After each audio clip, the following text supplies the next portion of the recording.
guys, so today I thought I'd film an anxiety update number 5.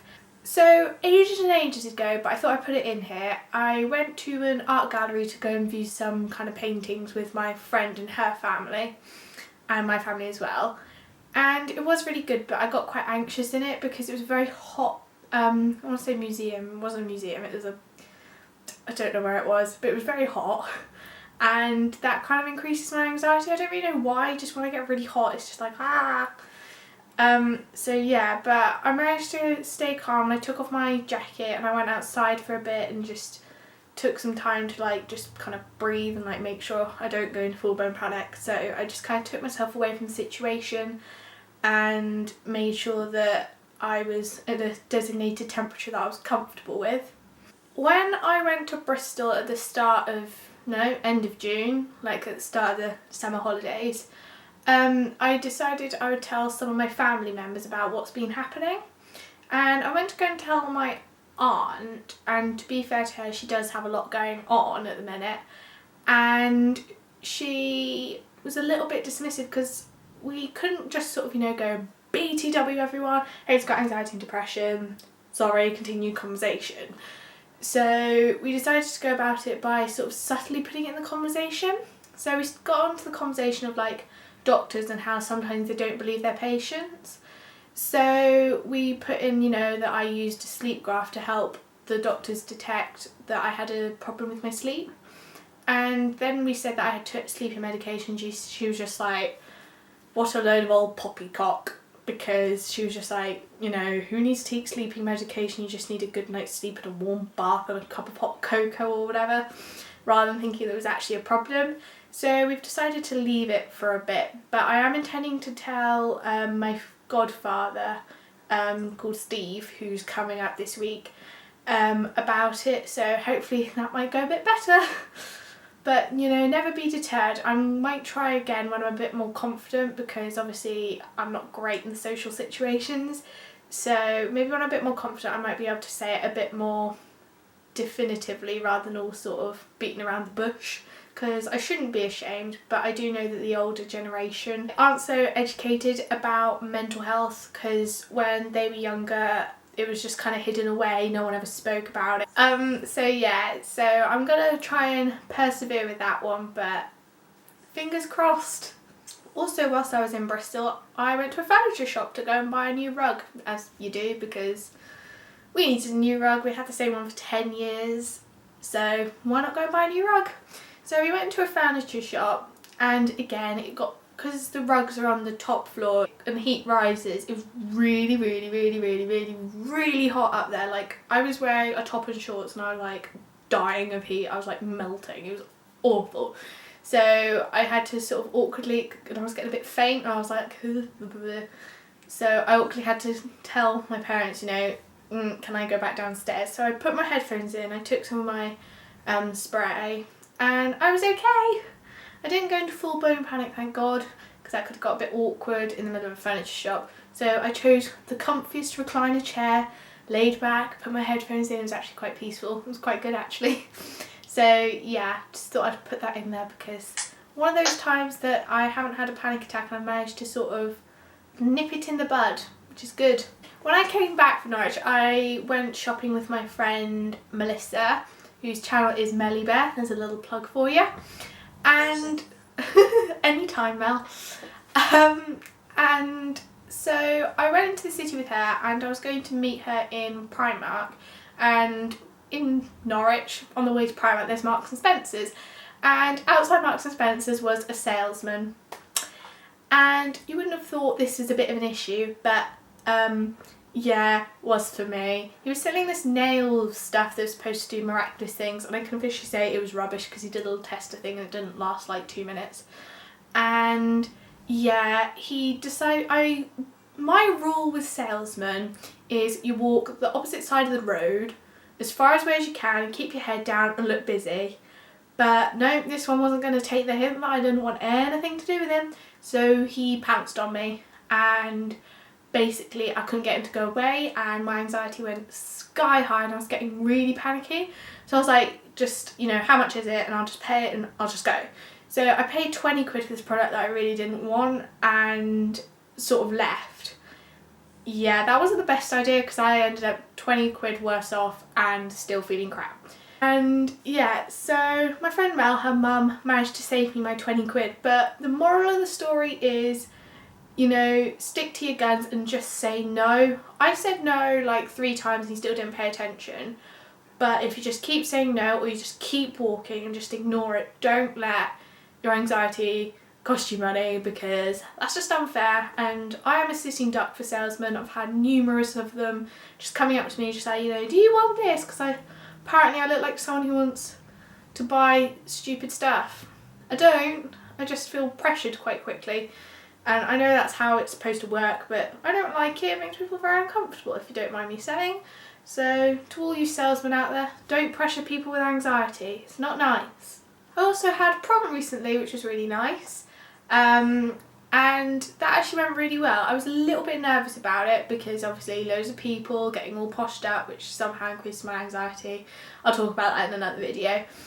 But it was actually amazing, and I managed to let my hair down a bit, and it was really nice because I went around my friend Mel's again, and with Liv as well, whose channel is Live, Love, Laugh. And yeah, that was really nice. We had all the prom preparations, then we had our hair done all nice by Mel's sister, and it was really good actually, and I really enjoyed it. We had a good dance, and it was really sad because one of the teachers is going, but she made a very cute speech, and it was just all very cute and very nice, and lots of pictures and things.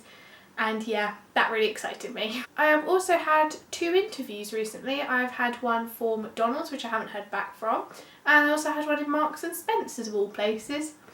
And the one in Marks and Spencer's I was a lot more prepared for, I want to say. I was in a lot better headspace when I went in, which is a good start. Sadly I didn't get the job, although to be fair they did start the interview by saying, you do know we kind of don't have any vacancies. Because that was just useful, wasn't it? So I went in and she asked me loads of questions and stuff, and it was a bit like, oh my god, what am I doing here?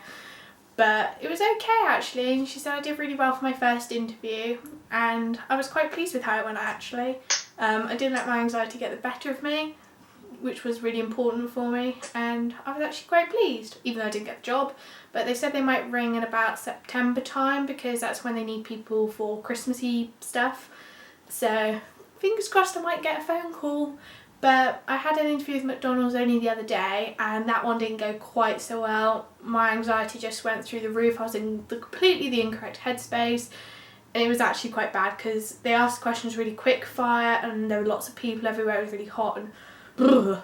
But to be fair, McDonald's isn't exactly my ideal job.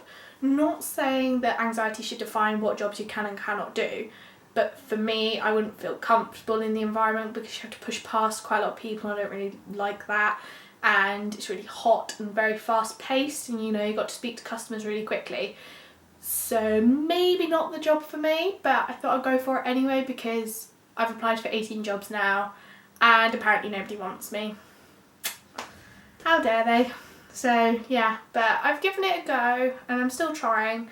I might give it a break asking for like interviews and stuff for sixth form because yeah, sixth form is kind of stressing me out a little bit to say the least, because I really want to be prepared, and obviously towards the end of GCSEs I was really struggling, so I'm just praying that A-levels aren't the same and they're going to be okay.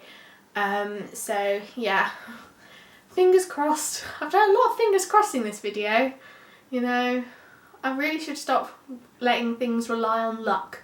Whilst I was in Bristol, I had quite a frank and honest conversation with my parents about basically everything that's happened, and for some reason I didn't really know this, but they got the idea in their heads that I've made this all up. I haven't, although when they told me this at the time I did kind of believe it, which right now seems a bit stupid, but at the time I thought that was true. And I think it wasn't, I can't say it's their fault, but they obviously were brought up with mental health conditions. So to them it's probably quite a shock, and they don't really understand things like self-harm or depression or anxiety, because to them it's just like a general feeling and people just suck it up. And yeah, so I can't really blame them for that. Like, they just didn't grow up with it, so they're just like really confused by it. But telling me that I was lying really wasn't the best way to go, because that made me feel pretty poopy actually, because all of a sudden like it felt as if my whole life was a lie. It's not, because I have actually been diagnosed and I'm taking medication and things for it, and yeah, I felt a bit stupid. But don't let anyone ever tell you that your illness isn't real, because it is, and it's very real for you. And because it's all happening in your head, people can't see it and sometimes kind of forget it's there. Because obviously well, for me, my anxiety is really bad because I get lots of thoughts in my head about what other people are thinking about me, things that are going to happen, things that have happened, and constantly like replaying things in my head and thinking about things way too much.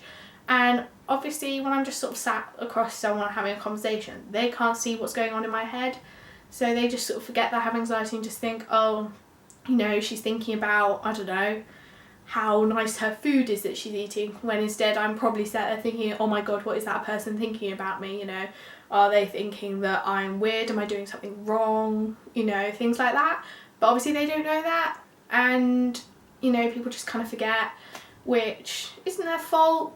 You know, you can't help people forgetting, because not gonna lie, I'm a very forgetful person, so I'd be a bit of a hypocrite saying otherwise. But just don't let anyone ever say that you don't have it, because you do. If you've got a diagnosis and you have been to see professional people and they've said you have anxiety or you have depression, you know, they are right. If someone else who has no qualification says, oh, you don't have it, don't listen to them. They're talking complete poppycock. You know, listen to the professional, they know what they're doing. So there you go. Some of you may have noticed whilst I've been babbling throughout this video, I have had my hair dyed. I got it dyed a few weeks ago. I got it ombre'd at the salon called John and Oliver's, if you want a good salon recommendation. And it actually went really well, because I'm quite a fidgety person. I can't sit down for long periods of time. I like to do lots of things. I just can't really sit still. So yeah, that was a bit of a challenge for me, I want to say. But it was quite nice because my hairdresser was obviously a bit awkward as well, so we kind of didn't talk, which you might say, you know, was a bit rude, but I quite liked that, because I just sat and read my book and just kept my head in my book whilst they were doing things with my hair, and I think it's turned out quite well. I'm very pleased with it. So yeah, I'm happy with that, and I thought it was quite a pleasant experience actually. It took about 3 hours, I want to say. About 3 hours, which is quite a long time, but my hair doesn't really accept dye that easily, because I have had it dip dyed and highlighted before, but obviously I had to have bits cut out because I cut my hair short. So yeah, that was really good. Oh, the other day, I'm not going to go into too much information because I'm quite squeamish, I probably wouldn't want to hear about it, but the other day I felt really ill, like just this sort of sicky ill. I wasn't sick for the record, but I felt kind of sicky ill for various reasons, and wow, I do not do sick at all. Like, apparently it's called emetophobia, I think that's how you pronounce it, which is the phobia of being sick, which I've had for a very long time. I don't cope, I really can't. It's just, oh, it makes my stomach churn just thinking about it. It's just like the sight, the sound, smell, makes me feel very ill. So yeah, but I managed to conquer that, and what I felt I should have remembered is because I felt so sick, I started having a panic attack, which isn't useful when you're feeling sick because your breathing's gone haywire and you're just, no, not good, just don't, no. So remember to breathe, and it's not the end of the world, like you're not gonna die, hopefully. So yeah, I really wouldn't worry. I just try and stay calm. I would definitely remember to try and stay calm, because I had my mum with me and she was like trying to distract me by asking me loads of questions from a quiz in one of our magazines, which at the time I really wanted to punch her in the face, to be honest, because I was just like, oh my god, I'm feeling ill, can you just stop asking me questions, you know, I'm focusing on trying not to toss my cookies. But actually it was quite a good strategy. Ow, I just hit my hand on the fan.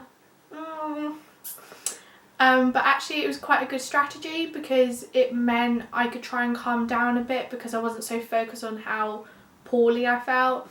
So any advice, breathe and have someone distract you, because although you may want to punch them, it does work pretty well. And it only lasted a few hours for me, thankfully, because I don't think I could have coped for like 3 days of feeling like that. I would have just had a complete mental breakdown. Sorry. So yeah, I think that's the end of the video. I am hoping to try and film these more often and will be a bit better at them. I am going to vlog the cruise hopefully, which I'm going on in August. So you'll see lots of vlogs then, because a lot of you seem to like my Menorca vlog, so more vlogs are on the way. So if you like this video, please give it a thumbs up and click subscribe if you are new. And yeah, hope you have a good week, as everyone always says. Yeah, hope you enjoyed. Bye guys.